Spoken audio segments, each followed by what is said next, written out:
مسجد نبوی کے کونے میں ایک شخص بیٹھا دعا مانگ رہا تھا اور اس کے لفظ کیا تھے؟ اللہم انی اسألک بانک انت اللہ لا الہ الا انت الاحد الصمد الذی لم یلد ولم یولد ولم یکن لہ کفوا احد۔ اے اللہ میں تجھ سے اس لیے مانگ رہا ہوں کہ تو میرا اللہ ہے۔ میرے والد گرامی فرمایا کرتے تھے کہ اگر بیٹا باپ سے کہے کہ ابو جی میں آپ سے اس لیے مانگ رہا ہوں کہ آپ میرے ابو لگتے ہیں، تو باپ کو پھر اپنا وجود بیچ کے بھی کچھ دینا پڑا، ضرورت پوری کرنی پڑے تو کرے گا کہ میں بیٹا ہوں تو آپ سے ہی مانگنا ہے، ہمسایوں سے تو نہیں جا کے مانگنا۔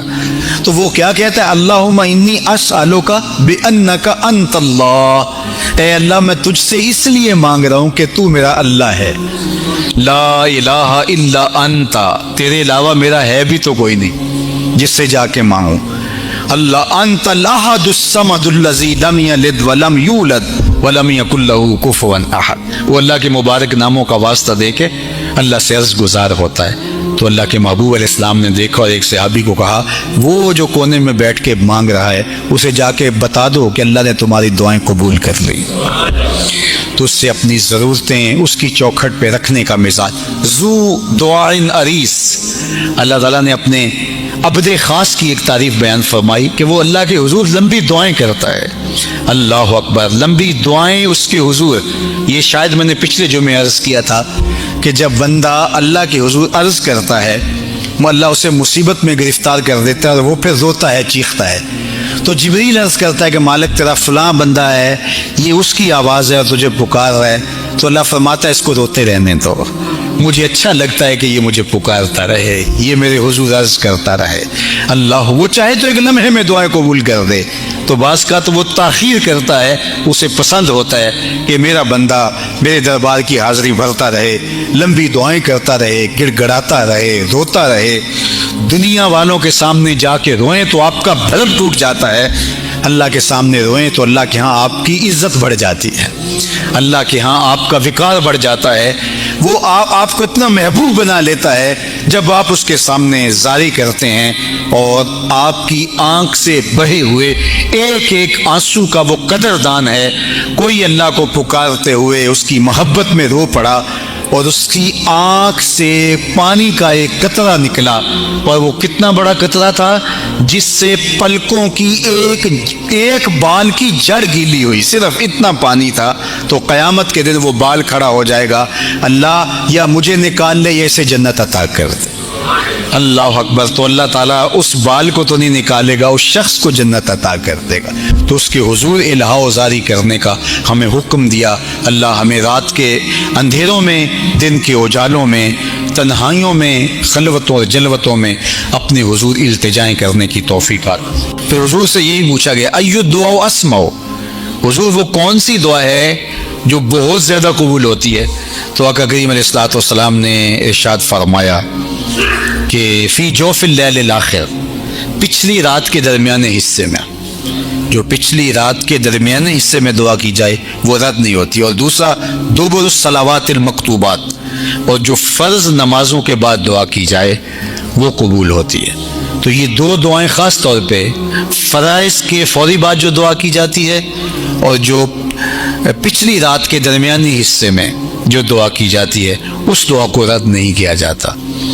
جب اللہ سے مانگو، ویسے بارش کے وقت دعا قبول ہوتی ہے، طواف کے بعد دعا قبول ہوتی ہے، والدین سے دعا کروائیں وہ قبول ہوتی ہے، اور جو ہے مختلف اوقات ہیں جن میں دعائیں رد نہیں ہوتی۔ اللہ نے قبولیت کے اتنے وقت، اتنے مقامات، اتنی ساعتیں اور اتنے انداز رکھے ہیں کہ کوئی مانگنے والا اس کی جھولیاں بھرتے ہی چلی جاتی ہیں۔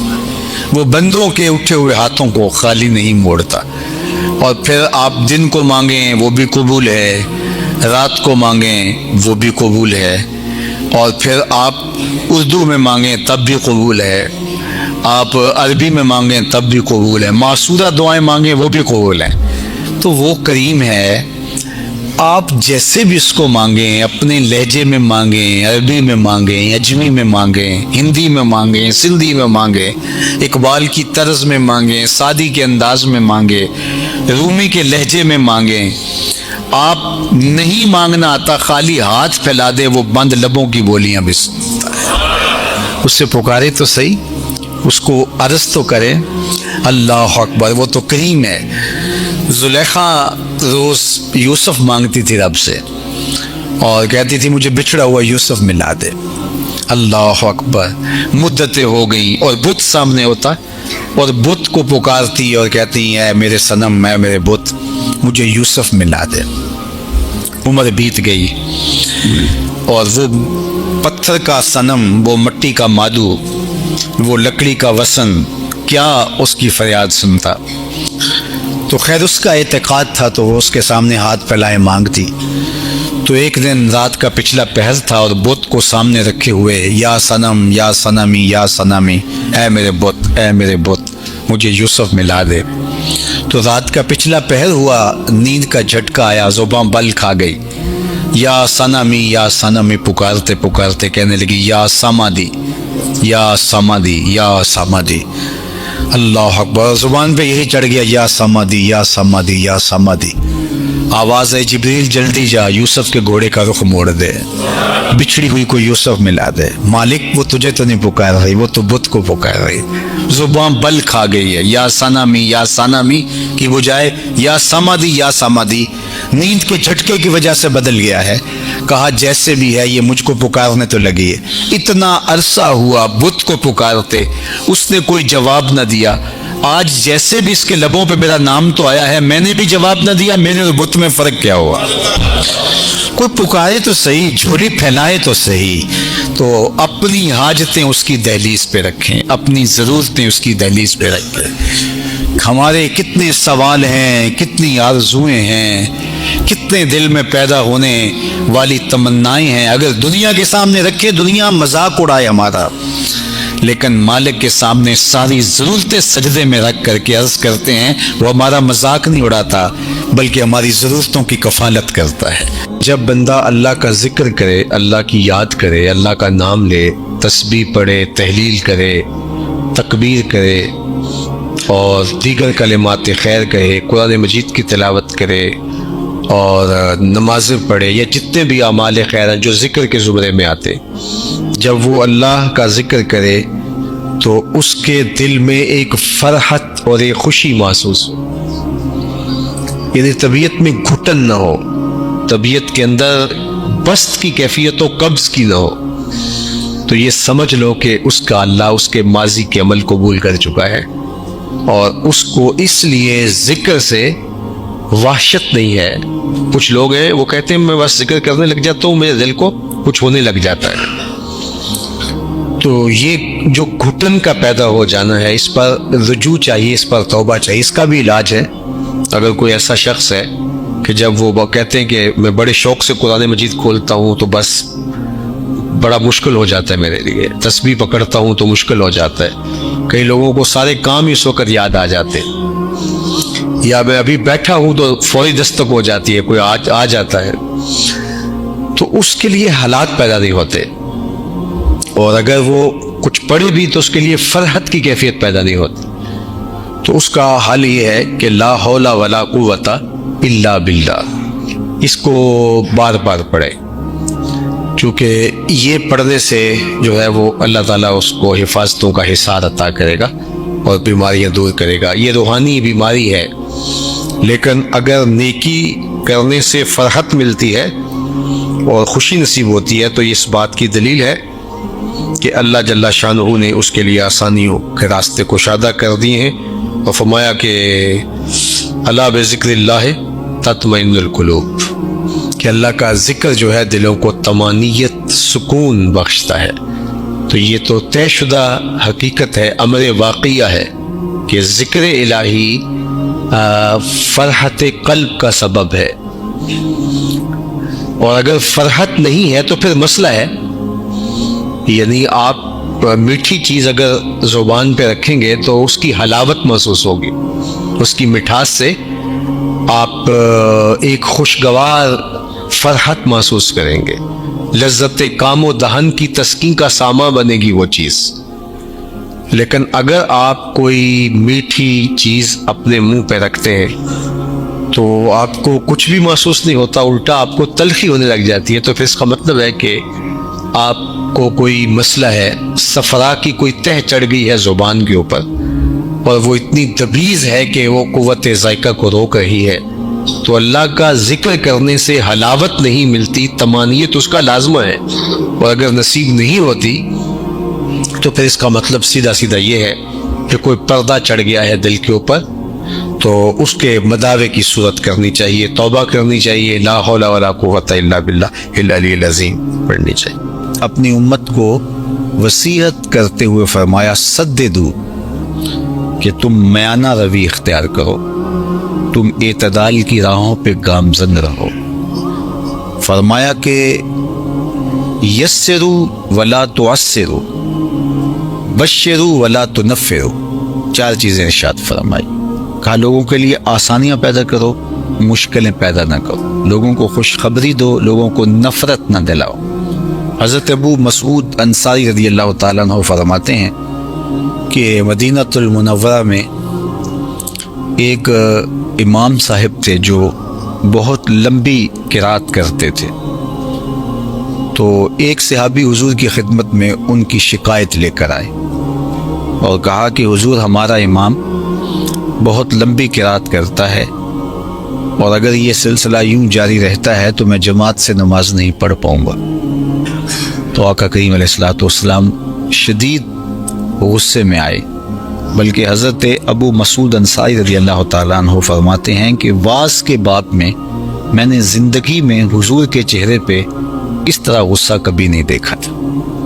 تو آقا کریم علیہ الصلوۃ والسلام نے فرمایا انکم منفرون، تم لوگوں کو جو ہے وہ متنفر کر رہے ہو۔ حالانکہ نماز کے اندر لمبی قرات کی جا سکتی ہے، لیکن جب بچے ہوں، بوڑھے ہوں، بیمار ہوں صفوں میں، تو اس وقت لمبی قرات نہ کی جائے، چونکہ ان کو اذیت ہوگی، ان کو تکلیف ہوگی، ان کے لیے کھڑا رہنا مشکل ہوگا۔ اس طرح رش ہو، لمبی کثرت کے ساتھ لوگ ہوں، تو اس میں امکان زیادہ ہوتا ہے کہ اس میں ضعیف و کمزور بھی ہے۔ آپ یہاں عید کی نماز پڑھانے کھڑے ہوئے ہیں، جمعہ کی نماز پڑھانے کھڑے ہوئے، اے سی چل رہے ہیں، گرم موسم ہے، صرف ہال میں لوگ موجود ہیں، تو ٹھیک ہے آپ لمبی قرات کر لیجئے اگر سارے نوجوان ہیں، لیکن اگر باہر لوگ دھوپ میں بھی کھڑے ہوئے ہیں، رش اتنا ہو گیا ہے، تو آپ جو معمول کی قرات کرتے ہیں اس سے بھی مختصر کیجئے۔ آپ یہ نہ سوچئے کہ میں یہاں کھڑا ہوں اور میں تو 15 منٹ کی نماز میں بھی، لیکن وہ جو دھوپ میں صفیں بچھائے کھڑے ہیں اور گرمیوں کی دھوپ ہے تو وہ ان کا خیال کیجئے۔ اللہ کے محبوب علیہ السلام نماز میں قرات اعتدال کے ساتھ ہی فرماتے، لیکن کبھی ایسا ہوتا کہ خواتین جب آتی تو ان کے ساتھ بچے بھی ہوتے، تو وہ پیچھے بٹھا کر کے بچوں کو، تو صفوں میں نماز کے لیے جب کھڑی ہوتی تو کوئی بچہ رونے لگتا تو ماں کا دل اس کی طرف مائل ہونے لگتا، تو آقا کریم قرات مختصر فرما دیتے کہ ماں کے دل میں بچے کا خیال آ رہا ہے اور اس کو بچے کی بے چینی ہو رہی ہے۔ تو یہ ہمارا دین ہے۔ ہم کہتے ہیں نہیں آپ جو مرضی کریں، ہم تو ایسے کریں گے، تو یہ لوگوں کو متنفر کرنے والی بات ہے، لوگوں کو دور کرنے والی بات ہے۔ جس شخص نے ایمان کی دولت حاصل کر لی تو چاہے دنیا کی کوئی اور چیز اس کو نہیں بھی ملی تو وہ فلاح پانے والا ہے۔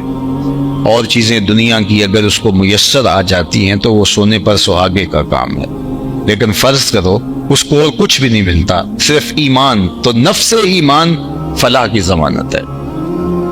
اسود الرائی، رائی عربی میں کہتے ہیں چرواہے کو، اسود کہتے ہیں کالے رنگ کو۔ کالے رنگ کا ایک چرواہا تھا، اسود نام سے، نام بھی اسود پڑ گیا تھا۔ کالے رنگ کے لوگوں کو لوگ کالو کہہ دیتے ہمارے ہاں، تو اس طرح عربی کے اندر بھی اسود کو کہتے ہی اسود تھے۔ تو پھر جو آزاد لوگ ہوتے ہیں ان کے تو نام ہوتے ہیں، تو غلاموں کے تو پھر لوگوں کی مرضی سے نام ہوں گے نا، جو لوگ ڈال دیں۔ تو اس کا نام بھی اسود پڑ گیا اور تھا بھی کالے رنگ کا۔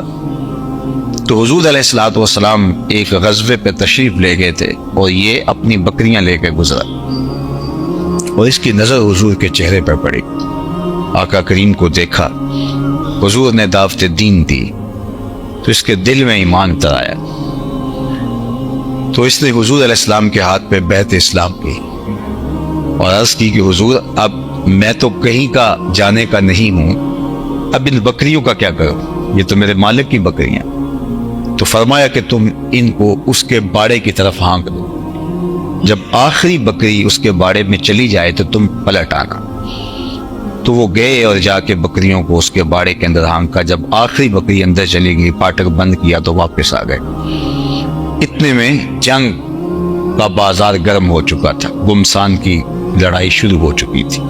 تو یہ آئے اور میدان عمل میں کود پڑے، اور بکریاں چرانے والے تھے، بے جگری کے ساتھ جو ہے وہ لڑے، پوری ہمت کے ساتھ آگے بڑھے، لیکن دشمن کی تلوار نے ان کو کاٹ کے رکھ دیا۔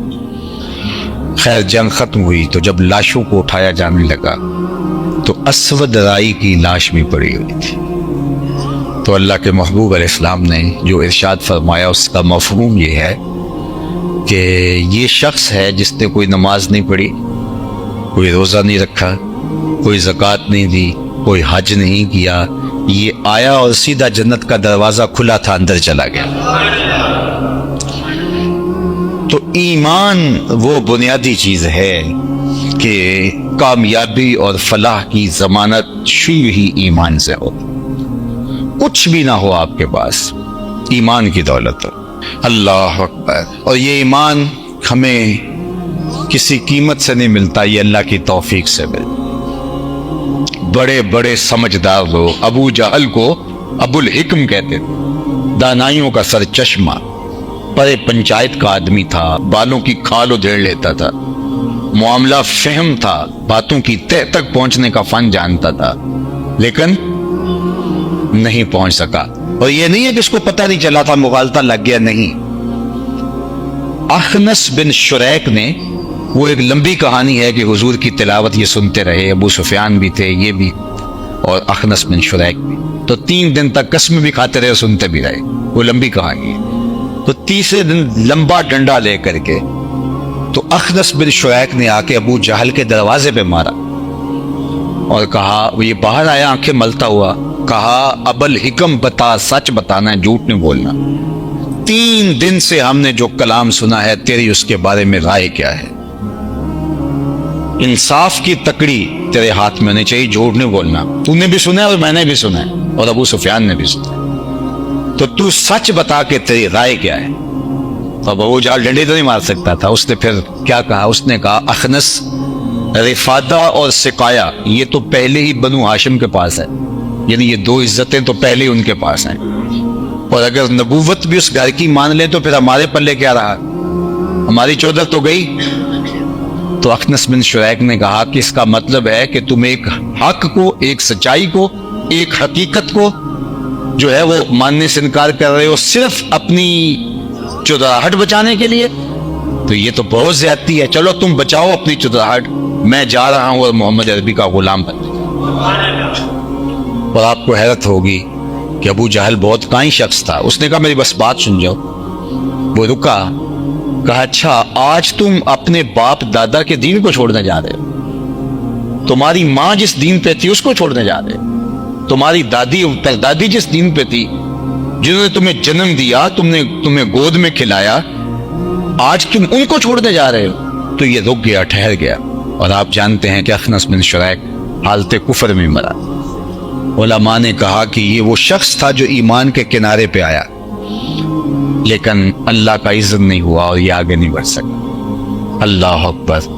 تو یہ تو سودے قسمت کے، 5 گانا نماز جو کہ بندگی کا جمال ہے، جب کوئی بندہ پیشانی سجدے میں رکھتا ہے، اللہ اکبر، بتائیے کیا رنگ ہوتے ہیں۔ انسان کے بہترین اعضاء جو ہیں وہ سر میں ہیں، اشرف اعضاء، مثال کے طور پہ سوچنے کی قوت دماغ سر میں ہے، دیکھنے کی قوت آنکھیں سر میں ہے، سننے کی قوت کان سر میں ہے، بولنے کی قوت زبان سر پہ ہے، اسی طرح سونگنے کی قوت ناک سر میں ہے۔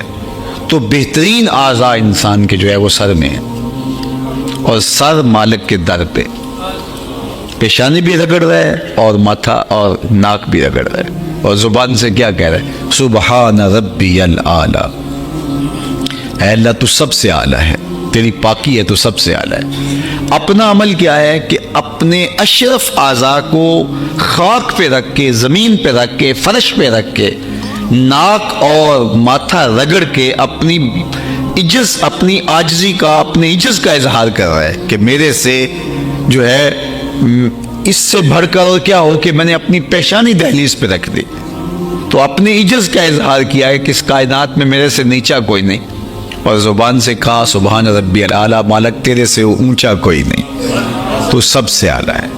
اور جب عمل اس کا یہ ہے اور قول یہ ہے کہ عملاً بتا رہا ہے کہ میں جو ہے وہ عاجز ترین ہوں، اور پھر اللہ کی الوہیت کا اقرار کرتا ہے اور اس کی الوہیت کا اقرار کرتا ہے، تو بتائیے اس کی کتنی رحمتیں بندے پر اترتی ہیں۔ بلکہ روایت میں آتا ہے کہ اگر بندے کو یہ پتہ چل جائے کہ سجدے میں کس قدر اس کے اوپر رحمتیں اترتی ہیں تو وہ سر ہی نہ اٹھائے، اگر اس کو یہ پتہ چلے کہ رحمتیں کتنی اتر رہی ہیں۔ اور ایک روایت میں آتا ہے کہ جب بندہ نماز کے لیے وضو کر کے مسجد میں آ کے کھڑے ہونے لگتا ہے تو فرشتے عرض کرتے ہیں کہ مالک یہ بندہ تیرے حضور سجدہ ریز ہونے جا رہا ہے، تو فرمایا جاتا ہے کہ یہ میرے حضور جا رہا ہے نا، تو جس طرح اس نے وضو کر کے اپنے بدن کو پاک کیا ہے، کپڑے بھی صاف پہن کے آیا ہے، تو اب میرے حضور کھڑا ہونے لگا ہے، چلو اس کے گناہ بھی اتار لو، تاکہ یہ ایک سائڈ پہ رکھ دو گناہ، اور تاکہ یہ گناہوں کے بغیر نماز پڑھ لے۔ تو وہ سجدہ کرتا ہے، نماز پڑھتا ہے، اور پھر جب نماز پڑھ کے واپس جانے لگتا ہے تو فرشتے اذن طلب کرتے ہیں، مالک اب اس نے نماز پڑھ لی ہے، فارغ ہو گیا، اب وہ جو گناہ اس کے بدن سے اتار کے ایک طرف رکھے تھے کہ یہ یکسو ہو کے رب کو سجدہ کر لے، تو دوبارہ اس کے جسم کے ساتھ وہ جوڑ دے۔ تو فرمایا جاتا ہے اترے ہیں تو اترے ہی رہنے تو۔ اللہ اکبر۔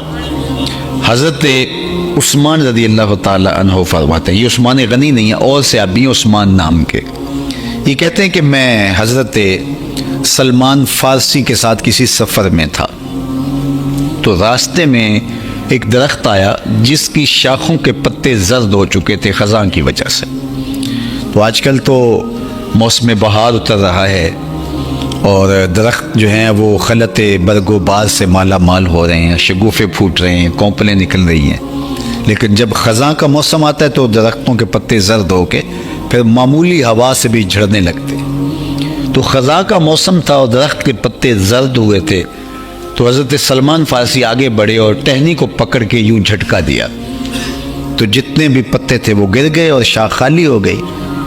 حضرت عثمان کہتے ہیں کہ میں حضرت سلمان فارسی کے اس عمل کو دیکھا لیکن کوئی بات نہیں کی، تو انہوں نے خود ہی مجھے کہا کہ اے عثمان، تو نے مجھے پوچھا نہیں کہ میں نے ایسا کیوں کیا ہے؟